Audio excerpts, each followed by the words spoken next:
বিসমিল্লাহির রহমানির রহিম।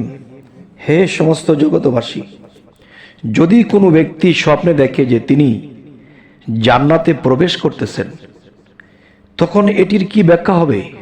এই স্বপ্নটির ব্যাখ্যা হবে যে আল্লাহ এটি তাকে সংবাদ দিলেন বা ইঙ্গিত করলেন যে এই ব্যক্তিটি দুনিয়াতে শান্তি ও নিরাপত্তা লাভ করবে, যাতে করে সে অনেক দুঃখ কষ্ট সে এড়িয়ে থাকবে এবং আল্লাহ তাকে সাহায্য করবেন এবং সেই কর্ম সেই আমল সেইভাবে তিনি চলাফেরা করেছেন, কারণ আল্লাহ তার উপর সন্তুষ্টি হয়েছে।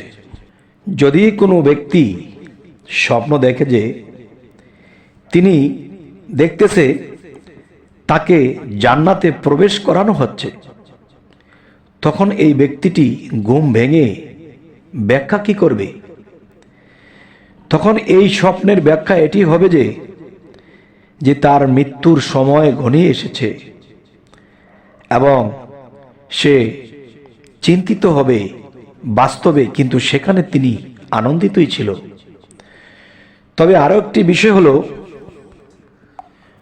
দুনিয়াতে যতদিন থাকবে সে একটু কষ্টে থাকবে, কেননা আল্লাহ কিন্তু বলেছেন, আমি যাদেরকে টাকা পয়সা সম্পদ দিয়ে ডুবিয়ে রেখেছি তারা আমার খবর পাবে না।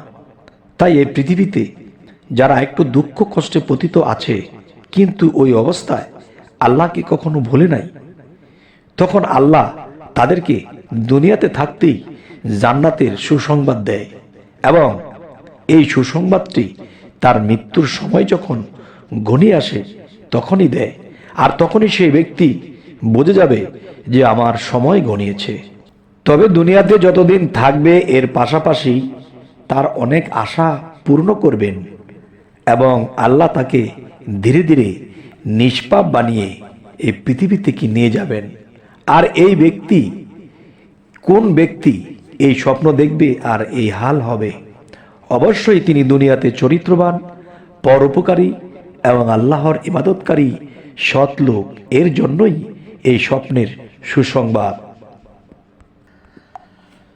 যদি কোনো ব্যক্তি এরকম স্বপ্ন দেখে যে তাকে জান্নাত দেখানো হচ্ছে এবং জান্নাতে প্রবেশ করার জন্য তাকে অনুরোধ করা হচ্ছে বা বলা হচ্ছে যে তুমি জান্নাতে প্রবেশ করো, কিন্তু সেই ব্যক্তিটি জান্নাতে প্রবেশ করতেছে না, তখন তিনি এমন অবস্থায় তার ঘুম ভেঙে গেল।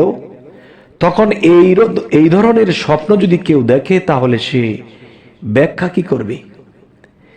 এই স্বপ্নটির ব্যাখ্যা হবে, তিনি মুসলমান ধর্মে কোনো মায়ের ঘরে কোনো পিতার ঘরে জন্ম নিয়েছে ঠিকই, কিন্তু সে ইসলামের প্রতি যত্নবান নয়, অবহেলা করিয়া চলছে এবং তিনি তার ধর্মকেও অস্বীকার করছে বা তার ধর্মকেও সে সেই মাননা দিচ্ছে না। যার ফলে তিনি এটি কি দেখলেন? এটি দেখলেন যে তিনি জান্নাতে প্রবেশ করতে চাচ্ছেন না, তার মানে তার ইসলাম বা তার ধর্ম সে গ্রহণ করছে না বা এই আইন মেনে তিনি চলছেন না, এটি তাকে বোঝানো হলো। আপনি যদি কখনো স্বপ্ন দেখেন যে আপনি জান্নাতুল ফেরদাউসে পৌঁছে গেছেন, তাহলে এই স্বপ্নের ব্যাখ্যাটি কি হবে?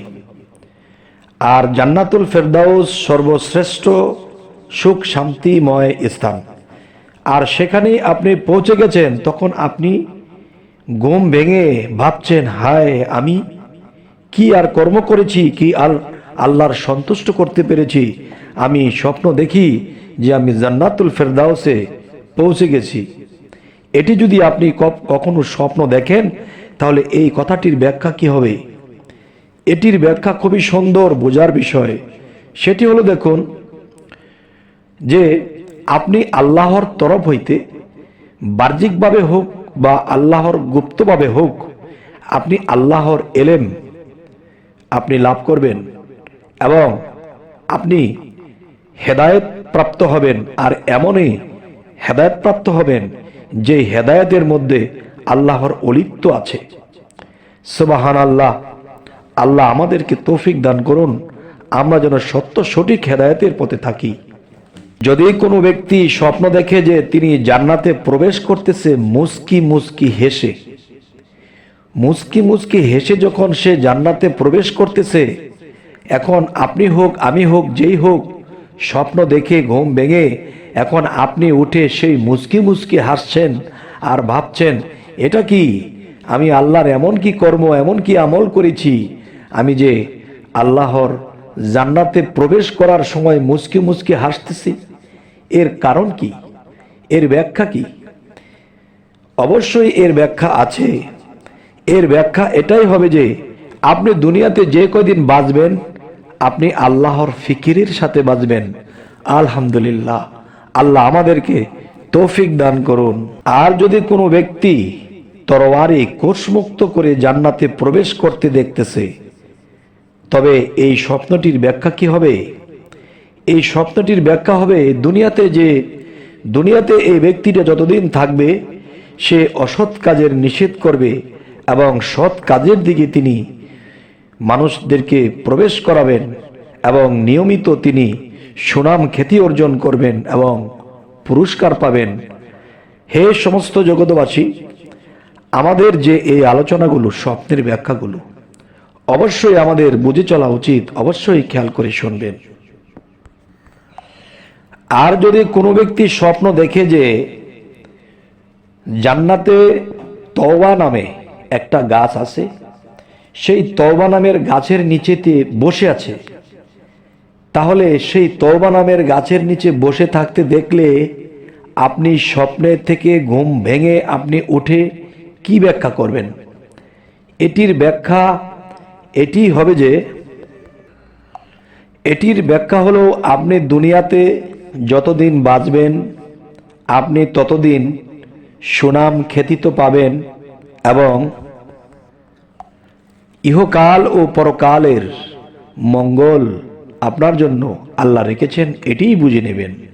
যদি আপনি কখনো স্বপ্ন দেখেন যে আপনি জান্নাতের বাগানে হাঁটছেন এবং আনন্দের সাথে আছেন, তাহলে এই স্বপ্ন দেখে আপনি কি বুঝবেন? এর ব্যাখ্যা কি করবেন? এটির ব্যাখ্যা এত সুন্দর যে আপনি পৃথিবীতে যতদিন বেঁচে থাকবেন আল্লাহর দ্বীনের উপরে পূর্ণতা লাভ করে থাকবেন এবং আপনার উচিলাতে অনেক মানুষ দ্বীনের পথ পাবে। আর যদি কোনো ব্যক্তি দেখে আল্লাহর জান্নাতের বাগানের মধ্যে হাঁটছে এবং গাছ থেকে যে ফল ইচ্ছে করে সেই ফল তুলে তুলে খাচ্ছে, তখন ঘুম থেকে ভেঙে ঘুম ভাঙার পরে চিন্তা করতেছে, হায় আল্লাহ, আমি কি আপনার জান্নাত লাভের মতো ওরকম কিছু করতে পেরেছি? হে আল্লাহ, আমি আপনাকে কি সন্তুষ্ট করতে পেরেছি? তখন মূলত এর ব্যাখ্যা হবে কি? মূলত এটির ব্যাখ্যা হবে যে আপনি অপরিমাণে আল্লাহর জ্ঞান ভাণ্ডার থেকে সেই জ্ঞান লাভ করবেন এবং আল্লাহ আপনাকে সেই জ্ঞান দান করে আল্লাহ নিজেও সন্তুষ্টি, আপনিও সন্তুষ্টি। হে সমস্ত জগৎবাসী, আজকে যে আলোচনাগুলো করা হলো এগুলা কিন্তু আমার একটা কথাও মন গড়া কথা নয়। যেই কথাগুলো মানুষ জানলে, যেই কথাগুলো মানুষ মানলে অবশ্যই তিনি লাভবান হবেন এবং এই কথাগুলো সম্পূর্ণই কোরআনের ব্যাখ্যা বিশ্লেষণ করেই বের করা হয়েছে। তবে অবশ্যই আমাদের চ্যানেলটিকে সাবস্ক্রাইব করে নেবেন, পরবর্তীতে যেন ভালো আলোচনা আপনাদের কাছে পৌঁছে দিতে পারি। তো সকলেই ভালো থাকবেন। আল্লাহ হাফিজ।